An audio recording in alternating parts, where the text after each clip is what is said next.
Good evening, everyone. I'm David Monsma. I'm the Executive Director of the Aspen Institute's Energy and Environment Program. I'm delighted on behalf of Walter Isaacson and the Aspen Institute to welcome you to the Hearst Lecture Series event tonight. Thanks to Bob and Soledad Hearst and their family for sponsoring this series and this event. We're thrilled to have Secretary Sally Jewell here. She's one of the tireless leaders in Washington, D.C., working on behalf of improving the environment and protecting society, and we're happy to have her here. Our moderator this evening is Mike Boots. He's now a senior fellow at the Aspen Institute, but he's advising the Aspen Institute's Business and Society program and the Energy and Environment program. But prior to this, you may know, he was the acting director of the White House Council on Environmental Quality. He served as President Obama's primary environmental advisor for the last, at least 3 or 4 years. I think he also had the same office as I did on Jackson Place before he went over to OEOB. Please join me in welcoming Sally Jewell and Michael Boots. Thank you.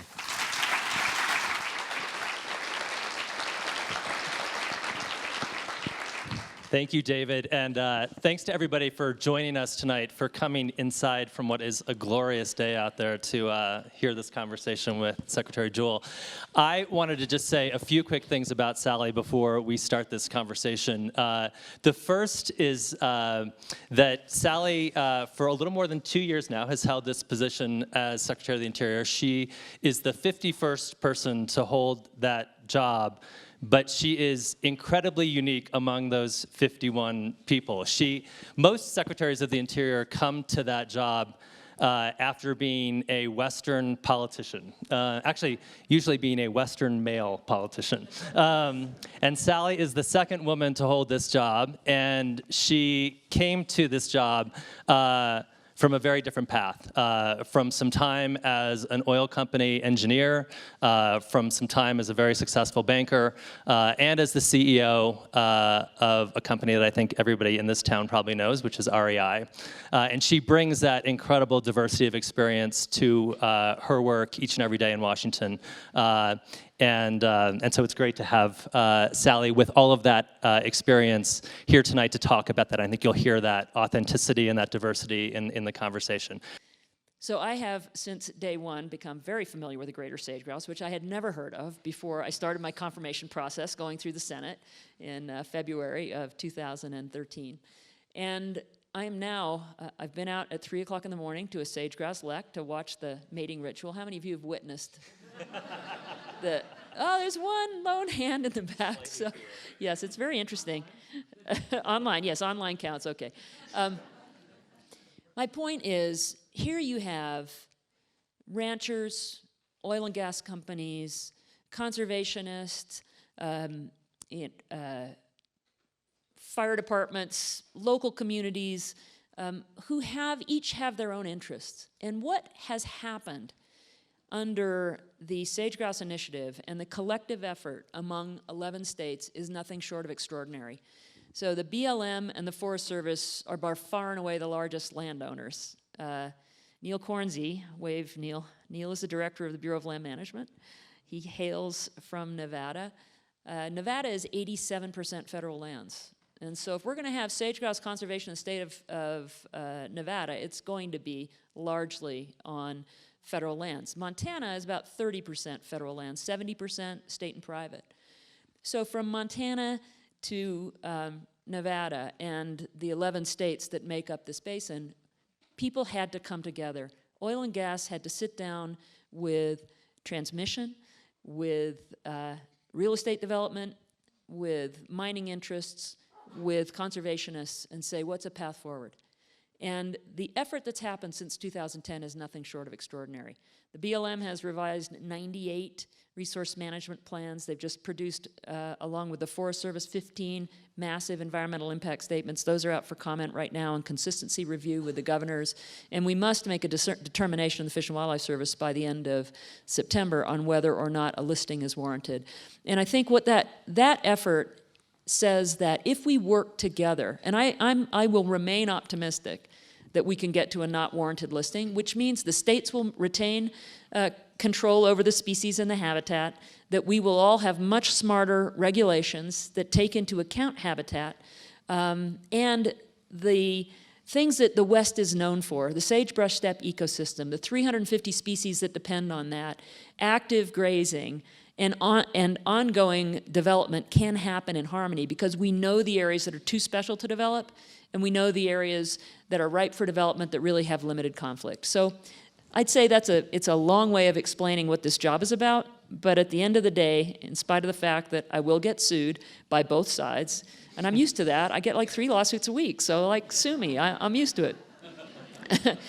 But those are people looking out for their interests, and I understand that. But I believe because of this hard work, it will stand up to legal scrutiny, and we could have a path forward that will really change the future of conservation and change the future of how we work together, not only across federal agencies, but also across the landscapes, embracing states and private landowners and being more thoughtful about how we develop. So that's a great story about the coalitions that are required to move these very complicated issues forward. And whether it's sage grouse or water management or drought management or trying to create a clean energy market across this country, the things that you are managing at DOI, you have often talked about how important it is that the public sector and the private sector, and states and tribal governments as well, come together to solve these problems. And your sage grouse example is a good one. But I guess one of the things that strikes me is that we have a lot of opportunities out there for the private sector and the public sector to be doing more collaborative work on all of those issues. And for whatever reason, it seems like we're missing the boat on a lot of those opportunities. And from where I sit in my time in the White House, it struck me that there was just a lack of trust in a lot of those instances. I'm curious, given that you have, as I said at the top, sort of worked in all of these different sectors, what you think is misunderstood by the private sector about the public sector now, having spent a few years in it, and vice versa. And maybe something that you didn't know, or you thought you knew about government before when you were at REI, but you have since learned something different. Just one? Well, how many of you are business people in the audience? So probably close to half, sort of. I think that, there's 2 really major differences between the private sector and the public sector that I did not understand fully until I took this job. One is budgeting, okay?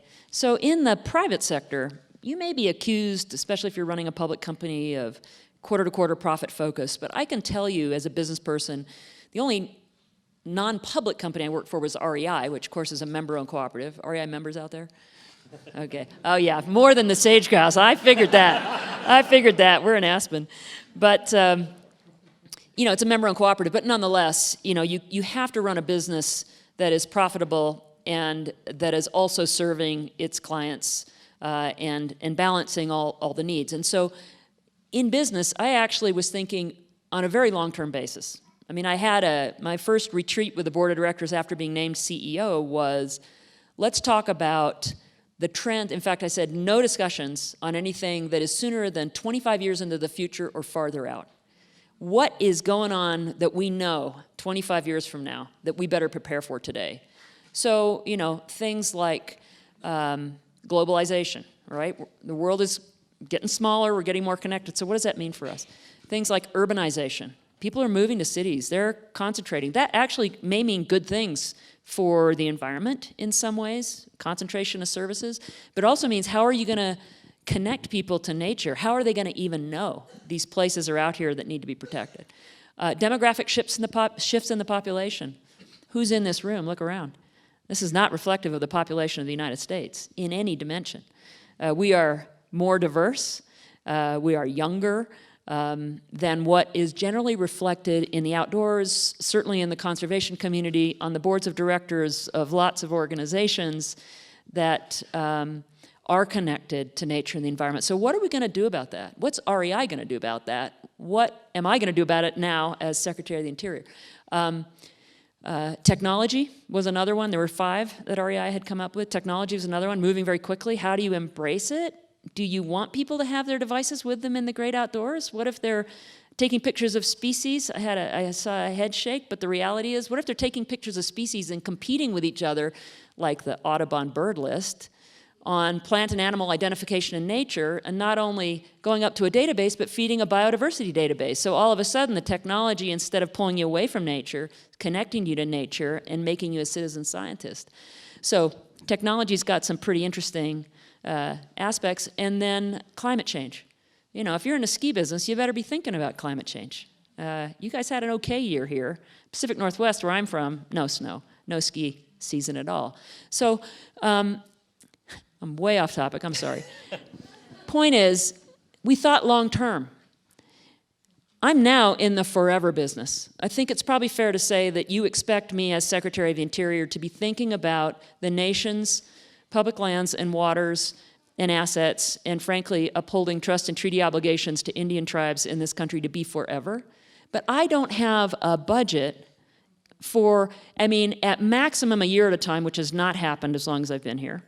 At minimum, they shut you down, which happened for 3 weeks. So you know, with parks shutting down, I scrambled to work with governors to get states to pay for reopening the national parks. I mean, crazy, crazy stuff. But what you don't know is the scientist that's been studying, and I've met a number of them, a particular species, and they need a full year's worth of data, and they just missed 3 weeks of data, which means they missed an entire year. Right? It could be the migrating sea turtles. It could be the migrating elk. It could be the migrating birds. That period of time in October, we were shut down. They lost an entire year's worth of data, and they would have been violating federal law, even on their own dime, to go and check on those gauges and other things. So we are in the forever business, and we don't even have a budget that lasts 1 year. In business, you have capital and expense. In government, it's just dollars. There is no capital budget, there's no depreciation, it's just what can you get for a budget in that year. So you want to build a building long term, it's very hard to know if you're going to have funding.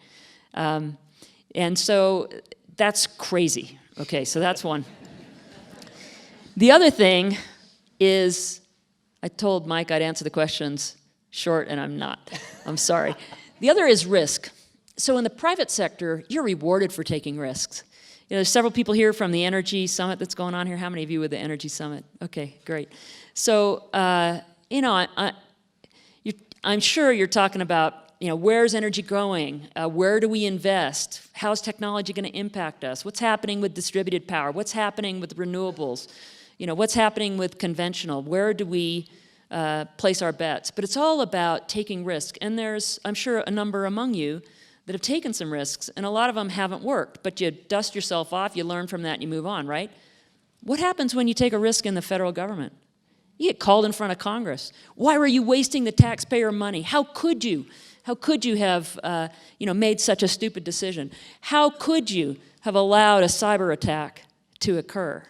Well, when you don't have a budget from a year-to-year basis, and it's very difficult to take risk. And if somebody steps out, as I would say some of my colleagues did, and said, hey, let's share some services, let's try and reduce some data centers, let's be more efficient, and it doesn't work out so well, you're called in front of a congressional hearing. That's very, very difficult. So as a leader now in government, I have to work really hard to encourage the very smart, dedicated, talented people that work in the Department of Interior to take risk, because I have to reassure them that I have their back. And I will say that the track record for having people's back is not great.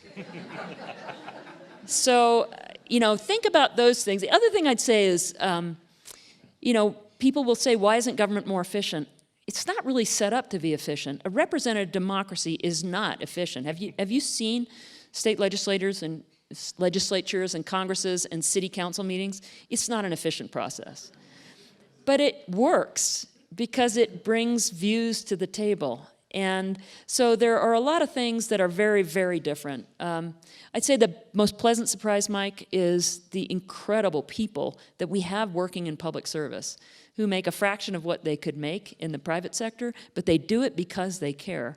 And they do it because they know their work has extraordinary impact. And that is harder to come by in the private sector. So, all right, I promise I'll be shorter.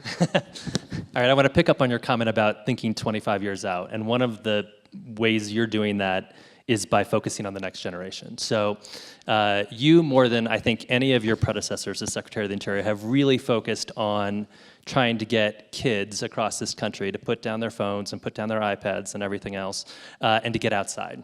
And I'm wondering if you could talk a little bit about the challenge around that. I mean, this is a generation that, you know, is known most for a short attention span, and a lot of those folks that you're trying to reach, you know, conservation or outdoors is a luxury compared to the things that they're worried about each and every day. So if you could talk a little bit about that, and then a little bit about how you, and you touched on this in your last comment, but how you build a program around getting these kids to parks and other outdoor spaces in the year and a half that you have left with, you know, the budget situation you just described and a hostile Congress and not a lot of time left.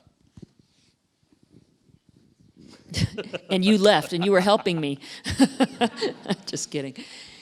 So here's a few statistics. Kaiser Family Foundation's done some really good work in this area, and they've done longitudinal studies. So they did one in 2002, which I used to cite all the time, until they updated the numbers in 2011. The 2002 study, I may not get it exactly right, but said that the average child in America at that time, 2002, spent 40, this is from age 6 to 18, I think, average of 47 hours of their non-school time in front of a screen of some sort. By 2011, that number had grown to 56 hours a week. 56 hours a week. So, you know, just under 8 hours basically a day in front of a screen of some sort. That same child, on average, is spending 30 minutes a week in unstructured outside play. So how many of you had an opportunity to play outside without an adult telling you what to do when you were a child? Okay, look around. If you're in the front, everybody raised their hand, pretty much. If somebody didn't raise their hand, I'd be shocked. That's not happening anymore. So I'm a parent, and I'm now a grandparent as well. And I looked at how I raised my children as a baby boomer, and they were much more structured than I was.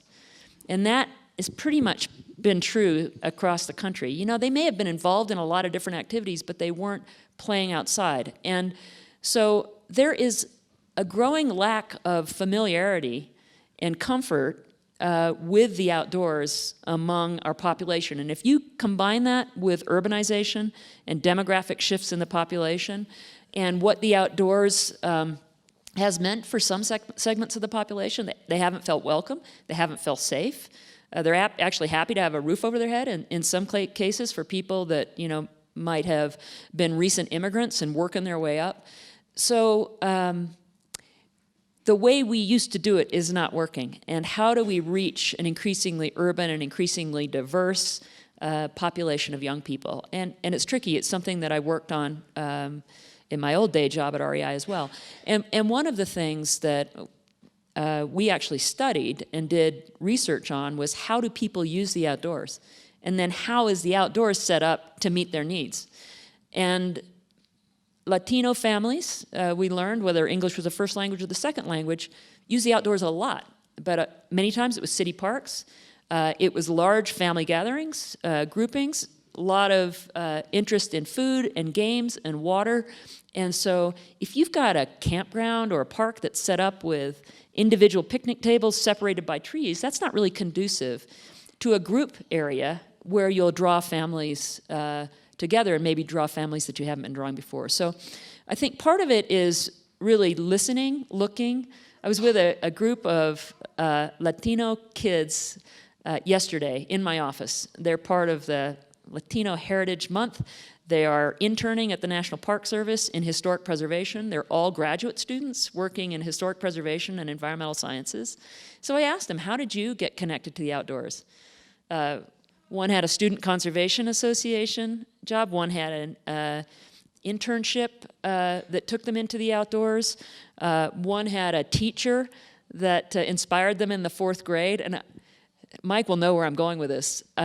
This is exactly what we're doing in the Department of Interior in trying to create a continuum so kids play, learn, in my favorite classroom, the one with no walls, serve, and that is around community service and public service on public lands. Because when you get out and you work, you pull invasive species, you build trail, you pick up garbage out of a river, you never look at that place the same way. And we want to give young people that same opportunity. So the CCC by Franklin Roosevelt and my predecessor, Harold Ickes, who did an amazing job in this role back in the Great Depression, put millions of young men, mostly 19, to work on public lands. Well, we can't do that now. The federal government's not going to sign up to pay for that. I tried to push Ken Salazar really hard with a stimulus package in 2009 when I was in my old day job. So we have leveraged the private sector. I've been out raising private money on bended knee from private companies to fund conservation corps all around the country. And I have worked with my colleagues like Neil Cornsey at the BLM, and he's worked with the field office saying, who's a good organization to work with? What projects do you have that work for youth? And our goal is 100,000 young people working on public lands and 1 million volunteers a year on public lands, and we're well on our way. So that's part of it. With Mike and the president, we launched the Every Kid in a Park initiative starting the end of this summer. Every fourth grader will get a free pass to every national park and federal public land across the United States for themselves and their family, good for an entire year. Yeah. So,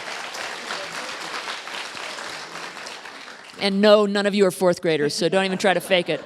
But until I can get Congress to raise the rates, if you're 62 and over, you can, for $10, you have a lifetime pass to the national parks, which is just astounding to me. It's way too cheap. So every fourth grader, why fourth grade? This young man yesterday, I was introduced in the fourth grade, 9, 10 years old, it's a ripe age. So we're gonna get all those kids, we know how to get to them through the Department of Education, through the state school superintendents around the country, and we are working on curriculum to align it across the federal agencies so it's focused on the fourth grade. So that will give the kids the play and learn component. And in addition, we're working with cities, and we're on the way to announcing 50 cities in partnership with the YMCA and the local mayors on connecting kids in urban areas to public lands. And we're doing it, prioritizing areas where we have assets and people so that we can introduce people that way. And we will get 10 million kids in this program to play, 10 more million to learn, and pretty soon we'll get every kid in the United States in a park. So in the future, they may not look exactly like this group, but they'll all be raising their hands like you did. Great. All right, I'm going to ask one more question, and then we're going to open it up for you all to ask questions. So get them in your head on that. I wanted to ask a question around energy. So, you know, in the 2008 campaign, there was hardly anyone, if anyone, talking about a natural gas boom in this country because many people hadn't predicted that that was going to happen. And I guess my point is, in such a short period of time, we have seen a massive transformation, both domestically and what's happening around the world in terms of a really shifting energy marketplace. And I guess a few observations. One is that we have a regulatory system, both at Interior and at other agencies across the federal and state level, that are incredibly outdated to deal with that kind of massive and quick change. And so that oftentimes what we're doing is dealing with fast changing energy market shifts and really outdated 30 or 40-year-old regulatory structures. I guess my question is, you used to be on the board of an electric utility. If you, if you could put yourself back in that spot, or as somebody on a public utility commission now, what kind of advice would you be giving about sort of how to make sense of these shifts and how to deal with the federal government in that process? I'd say to an electric utility, wake up, wake up. I think that I was on the board of a Vista corporation, and I'd say it was probably more awake than a lot of utilities at the time. It was involved in fuel cells and renewables, moving away from coal, moving to natural gas, in hydro, relicensing hydro, and so on, but still all based on a grid, an old grid, not thinking as much about distributed energy, not thinking as much about technology and what technology can do for us in terms of balancing demand and load. I'm now, as part of Interior, we have the Bureau of Reclamation. We've got 450 some dams under our stewardship in the Department of Interior, kind of similar to the number that are operated by the Corps of Engineers. And so we're in the water business, we're in the power business. And there are really significant changes going on. So I think that looking at where technology is taking us, looking at how we balance the load. I had the fortune of sitting next to Elon Musk at an event in Washington, D.C., as at one of these fancy dinner things. And so I got a chance to talk to him about batteries and where he's going with batteries. Tesla may be the first step, but what he's doing with home batteries and what that will do potentially for distributed power. And I think we still, in the general, macro grid, think of our power generation coming from that source, but I think we need to be broader. Regulations, to touch on that, boy, you don't want changing regulations to be easy because you don't want them to kind of bounce all over the place. You want certainty. But boy, it is really hard to change regulations. I'm one of the few secretaries of Interior that's actually fracked wells before, because I was in the oil and gas industry 35 years ago. But it does help me understand the industry and understand the principles. I've still got friends from the industry I can call on to kind of talk about where's technology gone, which is particularly useful in being able to go kind of head-to-head with folks, both on the sort of I'm afraid of this side, but also on the we don't need regulation side. People expect governments to protect them in some way. They expect thoughtful regulations. And some of the best, most thoughtful regulations have to do with our environment. God bless Rachel Carson in 1962 for publishing Silent Spring. That seminal work really led to the creation of the EPA under Republican President Nixon, under Bill Ruckelshaus, who was a wonderful leader. And his first act in, I think, 1972 was to ban DDT, which was because of Rachel Carson's work. But that Congress, that administration went on to pass the Clean Water Act and the Clean Air Act.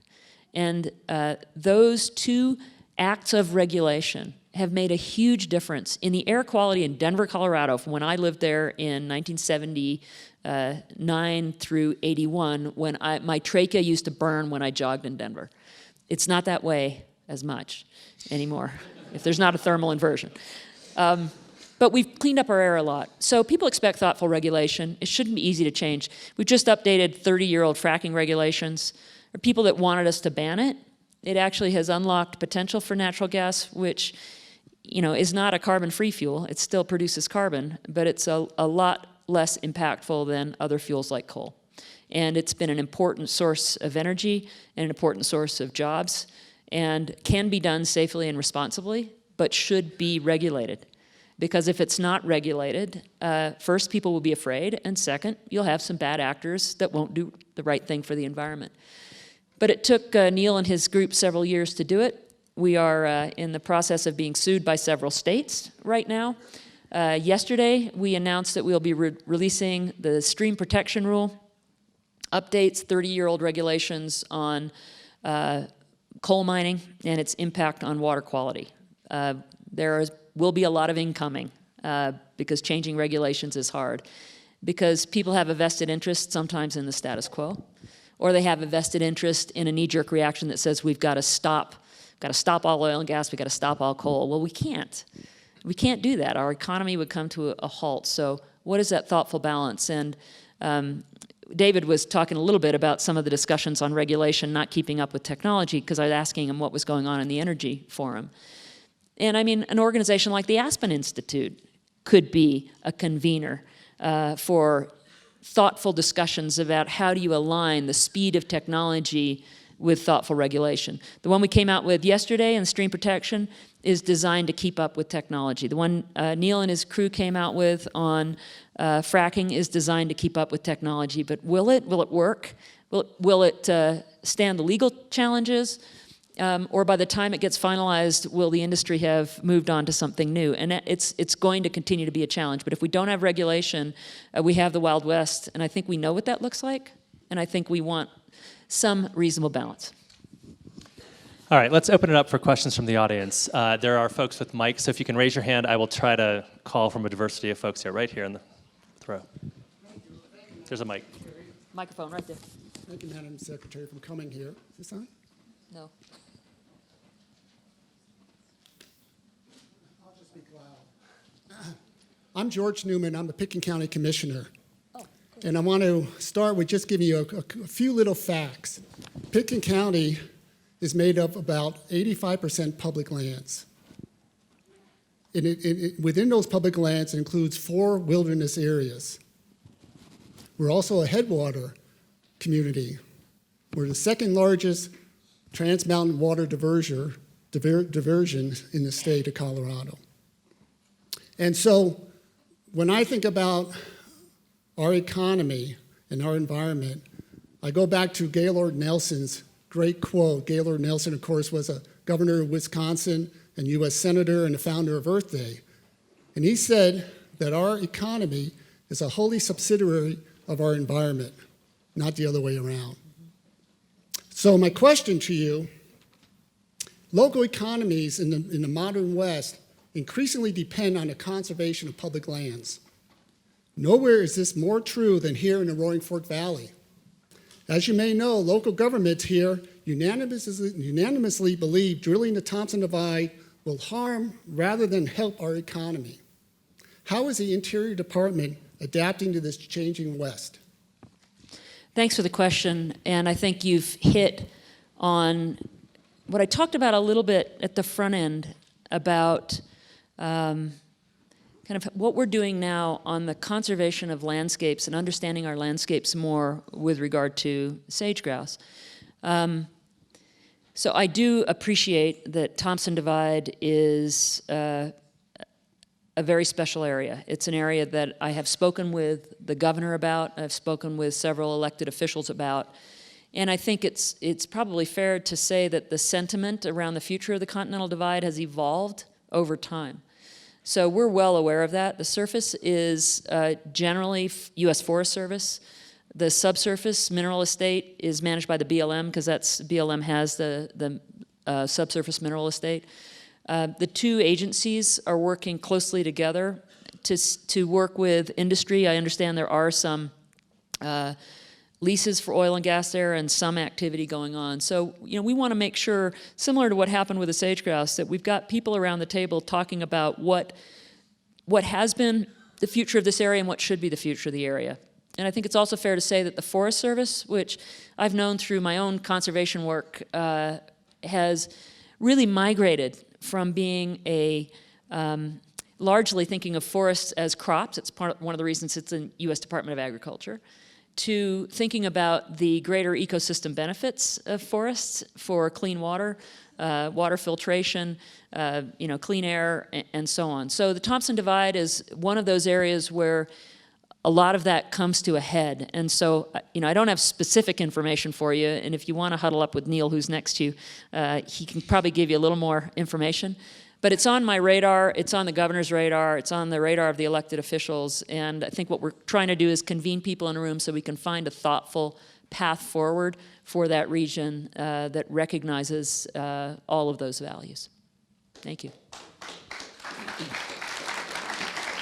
Okay, other questions? Let's go way in the back, last row. First off, thank you so much for your work with youth and engaging in the environment. I'm a big fan. My name is Eden Vardy, and I'm the executive director of a small local nonprofit called Aspen. And we're working on developing a farm park model that's a way for engaging youth in public lands for sustainable agriculture.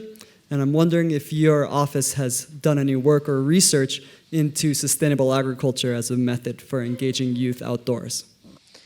That's a great question. I will say that the USDA has done really great work in this, U.S. Department of Agriculture, including planting gardens in front of, I think, just about every USDA building, including its headquarters building in Washington, D.C., and engaging youth in those efforts. So I'm not that familiar with their programs, except that Tom Vilsack, Secretary of Agriculture, and I've talked about them, and I think it's a great way for youth to engage. I will say that as I've gone around the country and through my old job, most recent old job at REI and this one, I go to schools where they're now building raised bed gardens and engaging kids in planting gardens and working that into the science curriculum, and then, you know, it connects kids to nature in a very localized way that then makes them more comfortable in more of a wild setting. And one of my favorite experiences was out at the Gila River Indian Community, which is a Bureau of Indian Education school in the Gila River Reservation in Arizona, which is a school that is falling apart, which is another part of my portfolio that I'm working hard on. But the kids were actually, the little kids were mixing Starbucks coffee grounds with compost in the soil and planting vegetables. The third graders were pulling the carrots that they had grown. The person, the brains behind this is actually the maintenance guy who does not have a very robust education himself, but this was his concept. And the kids are also growing native vegetables, native to their people from that region, the Tohono O'odham people. And they're doing fish farming inside. They've got hydroponics. It's quite extraordinary. So I think it's a great idea, and I would say there's a lot of work going on with USDA, and that might be a place to connect. Maybe go to their website, take a look at that, and look for some inspiration. I think they may even have some grant programs around that stuff. Okay, let's, yes, here, up in the front. Hi, my name is Mike Pritchard. I'm the Executive Director for the Roaring Fork Mountain Bike Association, and I also work with IMBA, the International Mountain Bike Association. So thank you for being here, and thank you very much for your work focused on youth. I really appreciate that direction that you're taking. I do have a question for you today. There is a notion of captured agencies. It's a staple of political science, and some claim that the Interior Department has long been captured by the oil and gas industry. However, Secretary Salazar seemed to set a different tone when he revoked the oil and gas leases in excuse me, in Arches National Park. Is today's Interior Department prepared to reverse lower-level mistakes like Secretary Salazar did? Yes, I think that there are a number of, you've got laws that you must uphold. That's really important. Otherwise, like, you end up in prison. Don't want to do that. But you've got laws you have to uphold, and there are valid existing rights that people paid for. And so to undo some of those things requires refunding.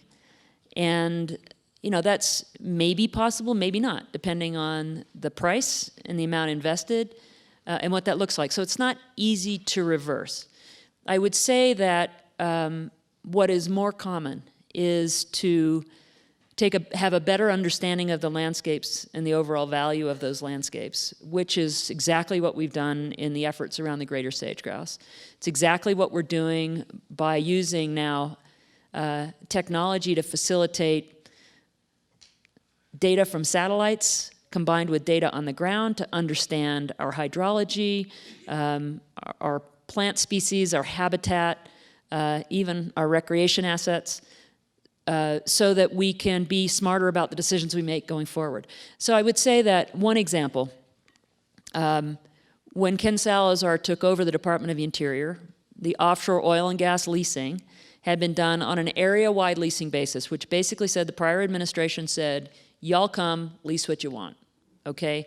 There were no restrictions. What he started, and I have continued and even refined further, is let's target the areas. Where is the high potential? What are the safety ramifications? Where is the infrastructure? What are the ecological benefits? So, for example, President Obama basically withdrew Bristol Bay in Alaska from mineral activities, withdrew the Hannah Shoal, withdrew the Barrows Canyon. Thank you. So we said these are areas that should never be leased. They were wide open and available for leasing. There are some valid existing leases on the edge of a few of them, but for the most part, they are now off limits for at least 20 years. Ken Salazar did some lands, withdrew lands for mining around the Grand Canyon. You know, those are things that we're always looking at. And, you know, it's not something that should be taken lightly. You are all using minerals today, I guarantee it, because you all have a cell phone, right? You know, we are all users of some of these products that we'd rather not have mined in our backyards, but we still don't want to give up these things that we need. So how do we have thoughtful development? And so I'd say, yeah, there's some mistakes made, and you might try and undo those mistakes. It might cost some money to undo those mistakes, or you might have a negotiation with the company saying, you know, gosh, this looks like a mistake, and you're probably going to get tied up in court with others for a long time, so maybe we can work on some kind of a deal here. And that sort of thing is absolutely going on all the time, including, you know, home sites that are right in the middle of spectacular national parks, right, that we'd love to acquire. If we could just get the Land and Water Conservation Fund reauthorized by Congress and a little more money for it, we could get those happen. So anyway, much more thoughtful approach, and I think that will set a bar that I hope all of our successors will follow. Up here in the front. You're making those mic runners, right? I know. Mike, Secretary Jewell, thank you very much for being here. I'm Kirk Johnson. I work with rural electric co-ops in Washington, D.C. And so I've got a comment and then a question that has nothing to do with your current job. But you're focused on national parks. I think it might be really interesting to partner up potentially between the co-ops and the Park Service to do some work together. We have a very vibrant rural youth program to try to help keep some of those kids in rural America and keep it vibrant. So it might be something worth exploring, and I might want to follow up with you and your staff on that. My question for you is more on your past job. As a co-op guy, I'm always interested in people who have that experience, and having a person in high level of government who knows what a co-op is great. Could you give a 2-minute public service announcement about the co-op business model and how a consumer-owned entity like that is beneficial? That's good. Well, here's my 2-minute. I obviously don't do anything in 2 minutes, but I'll try and keep it to that. When you're in a public company, I'd say you have 4 legs to the stool. You've got your customers, you've got your shareholders, you've got your employees, and you've got your community, right? And sometimes the shareholder leg kind of gets a little bigger than the other legs, and we've seen that happen. You know, employees might suffer, community might suffer, customer might suffer. We've all been through that. We've all been through that just with the airlines, right? A co-op, your customer and your shareholder are one and the same. So you have a 3-legged stool, but it's easier to keep in balance if 2 of those legs are the same. So it's really employees, customers, and community.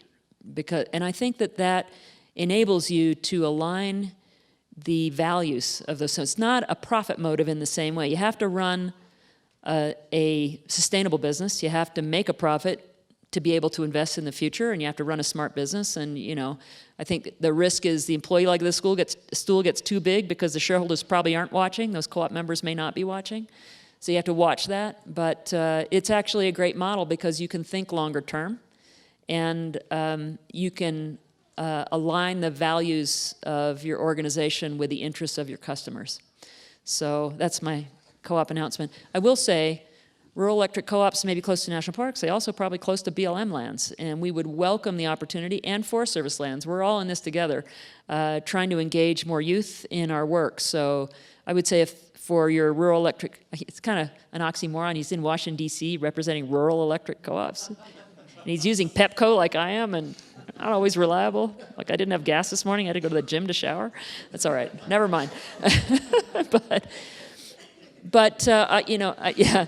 But I would say your co-op should be, I think, would find a welcome, receptive audience from the public land manager close by, BLM manager, state director, Park Service Superintendent, Forest Service Supervisor, and we'd love to follow up on that. Thanks. Okay, let's see if we can get a few more in here. On the aisle, right here. Madam Secretary, thank you so much for being here. My name is Rachel Richards. I'm a Pickens County Commissioner as well. And I'd like to let you know that I just got back from North Carolina with the National Association of Counties meeting. I'm a member of their Public Land Steering Committee. And myself and a commissioner from Ouray County submitted a resolution supporting the reauthorization of the Land and Water Conservation Fund, and it was accepted with a minor amendment by that group. We also passed a resolution supporting full funding for the National Parks Association, Park Service, as well as one to support the reauthorization of the FLIRA fee service program. So we greatly appreciate our partners in the Forest Service and the BLM. My question is, the United States Forest Service recently issued a draft record of decision closing the majority of the Thompson Divide area to future oil and gas leasing. Their decision specifically noted the near unanimous local government and community public support for conserving the Thompson Divide area. This decision was a clear indication that overwhelming public support can and should carry significant weight under the National Environmental Policy Act. Can you assure us that your department will also consider local concerns as it analyzes illegally issued leases in the Thompson Divide area? I can't say the premise on whether leases were illegal or not because I don't know enough about that, but I can reassure you that we absolutely will take community input into account, no question about it. And I will also say that, you know, this is the other surprise. I never really understood the phrase all politics is local or local. I really understand that. And I'm going to understand it even more later on today because I'm going to Glenwood Springs to meet with a bunch of other county commissioners from a number of other counties when we're done. But local input is critical. Local voices matter. IMBA, International Mountain Biking Association, powerful, powerful voice and strong volunteer organization for responsible mountain biking on public lands, because when mountain bikes were first sold by REI and others, the uses were not always responsible and the conflicts were really dramatic. And we have a difference there because of a thoughtful nonprofit organization that said, let's get our arms around this and do it right.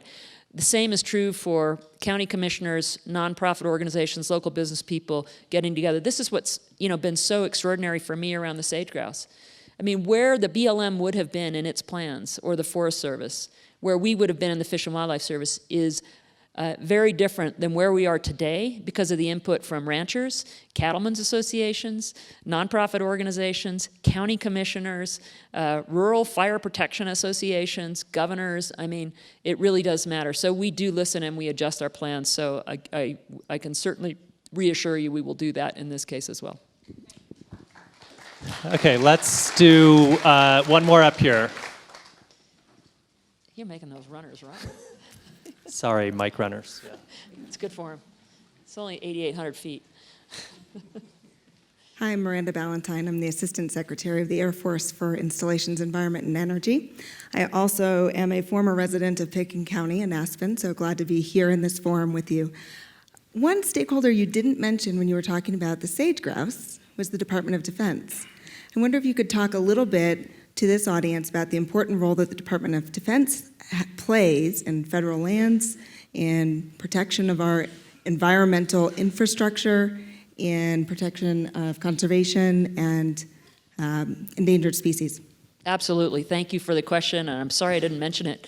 Probably take it for granted is the short answer to that, because Department of Defense has a lot of land, and in fact, Department of Defense uses a lot of land that is otherwise BLM land or Fish and Wildlife Service land, and we have a tremendous cooperative relationship. They actually, in the Department of Defense, just to make sure that our nation's defenses are strong, have the ability to roll us if they want to on the Endangered Species Act, and probably just about anything else, but they don't. They don't choose to do that.